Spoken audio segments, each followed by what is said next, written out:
I suppose in a way, much of this conversation has been about a challenge to orthodoxy, but actually, if you already wanted to rephrase that, it's actually about reclaiming some orthodoxy, that actually community and people is at the heart of what humans do. And in many ways, some of what's gone on in the second half of the last century and the early part of this century was actually kind of removing people from...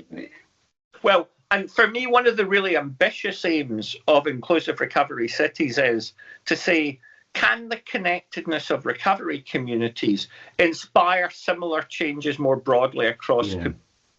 Can they be the glue or the inspiration for re-engaging a range of excluded and marginalised groups and population?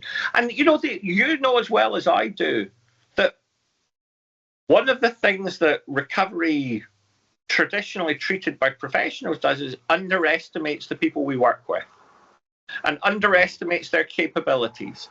And I think if we think about outcomes for recovery groups and communities, we need to be much more ambitious about saying it has a footprint that goes beyond individual well-being. And I think you're right. It's got the power to help contribute to the regeneration of boarded up high streets and all sorts of things. Yes. You go to Barrow-in-Furness or Kendal, where Dave Hyam inspired the Wells social supermarkets. They're fabulous about not just for providing things for people in recovery, but contributing to the community. This is stuff to make the community a better place for everyone.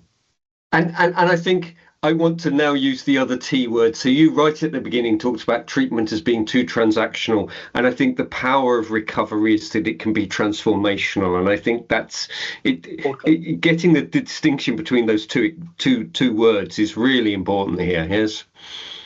Absolutely. No, couldn't agree more.